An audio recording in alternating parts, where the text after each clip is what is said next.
¿Quieres saber quién es el beneficiario controlador?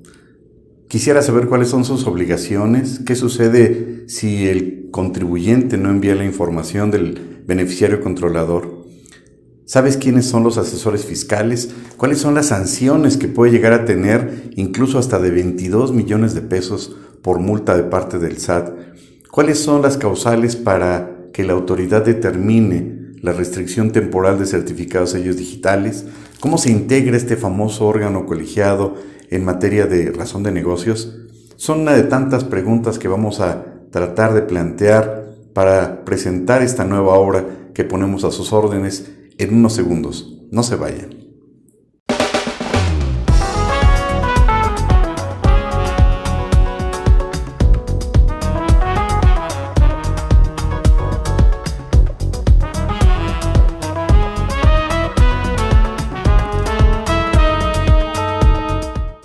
Hola, ¿qué tal? ¿Cómo están? Espero que muy bien. Nosotros retomamos de nueva cuenta nuestro canal y todo esto para brindarles mayor información, mayores datos y principalmente información asequible para todos ustedes que facilite la práctica fiscal. Y en esta ocasión, pues nos llenamos de gusto para poderles presentar ante ustedes nuestra nueva obra, Controversias Fiscales, editado por Flores Editores.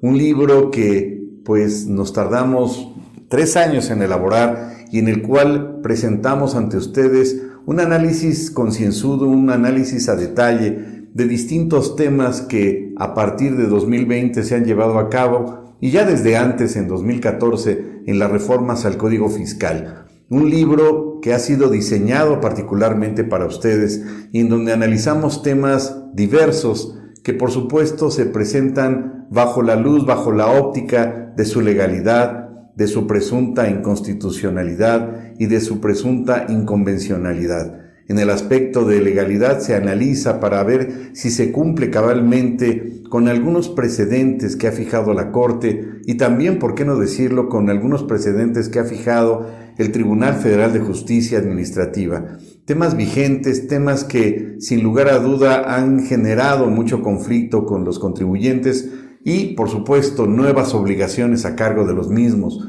Uno de estos temas es el tema del famoso beneficiario controlador.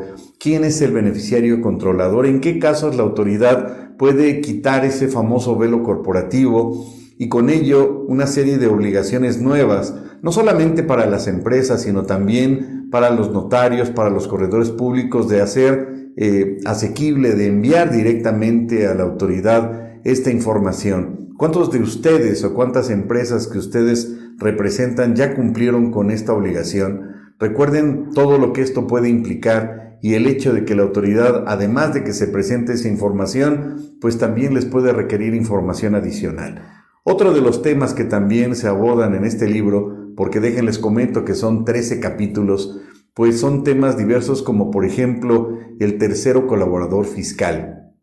¿Quién es este tercero? ¿Cuáles son las características que le otorga la ley? ¿Cuáles son las obligaciones a cargo del tercero colaborador fiscal? ¿Y cuáles son los efectos legales que puede implicar desde la perspectiva administrativa e incluso penal el hijo de vecino o cualquier persona que por X razón o circunstancia se haya adquirido la información confidencial de su empresa para efectos de denunciarlos ante el SAT, presumiendo que están simulando operaciones inexistentes? Y no necesariamente porque las empresas estén llevando a cabo la simulación de operaciones inexistentes. Basta con una denuncia que presente este famoso tercero colaborador fiscal para que la autoridad tome en consideración esa información que por cierto refiere el artículo 69 BTER, que haya obtenido entre comillas legalmente, sin pedirle ningún otro tipo de información. Evidentemente en esta obra se analiza la presunta ilegalidad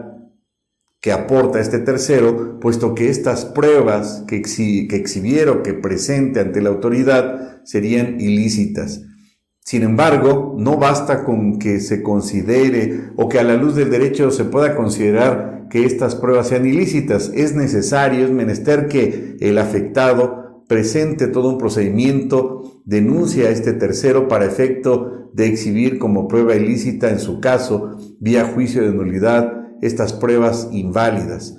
Y así como este tema, abordamos otros tantos de gran relevancia, como por ejemplo uno que ha generado muchísimo dolor de cabeza a los contribuyentes, y nos referimos a la creación en 2020 del artículo 17H bis, artículo que establece una sanción que la autoridad ha implementado, en la cual pues regula alrededor de más de 300 causales, así como lo oyen, para que le pueda restringir temporalmente los certificados de sellos digitales a los contribuyentes. Sí, diríamos aquellos que se han portado mal ante el fisco, pero dentro de estas causales se encuentran aquellas como, por ejemplo, el retrasarse más de un mes en las presentaciones de las declaraciones, el estar ilocalizable, el encontrarse en la lista del 69 y una cantidad verdaderamente exagerada de causales, a través de la cual, si bien es cierto, la autoridad le restringe temporalmente al contribuyente y vía de procedimiento de aclaración, en teoría le liberaría esos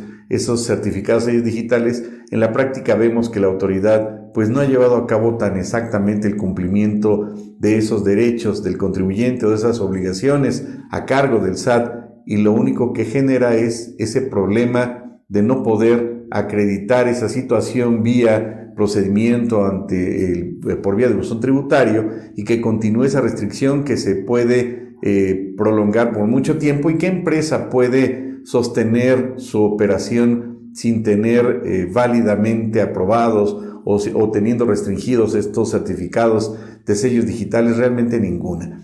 Ahí analizamos a la luz del derecho cuáles son esos elementos posibles de ilegalidad que presumimos. Y de entre otros puntos, finalmente señalaríamos, de entre otros tantos puntos, pues un tema que también ha sido dolor de cabeza de los contribuyentes, y nos referimos a cómo acreditar la materialidad de las operaciones, que si bien es cierto no se restringe nada más al tema del 69B, tiene que ver con muchos temas más. Por ejemplo, con el tema de razón de negocios, con el tema de que la localización o verificación del domicilio del contribuyente, aunque ustedes no lo crean, también tendría que ver con el tema de la materialidad. Un tema que sin lugar a dudas esperemos les ayude a muchos de ustedes para poder cumplimentar estos requisitos y evitar las presunciones de ilegalidad de parte de la autoridad, de que el contribuyente esté llevando a cabo actos ilegales o ilícitos.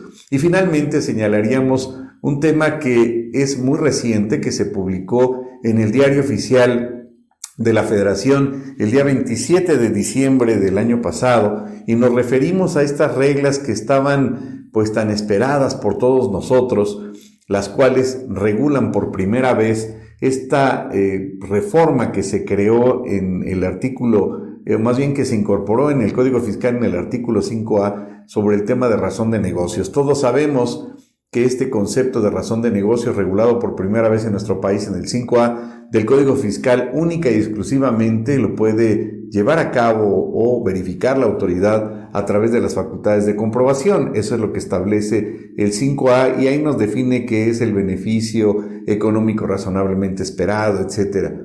Pero había quedado pendiente la publicación en el Diario Oficial de la Federación de cómo se iba a integrar este órgano colegiado, y por fin, efectivamente, el 27 de diciembre se publicó en el Diario Oficial de la Federación las reglas de carácter general, y dentro de ellas se contiene cómo va a estar integrado este órgano colegiado, que a final del día es el que va a determinar a través de las facultades de comprobación del SAT si se le va a revisar o no la razón de negocios al contribuyente.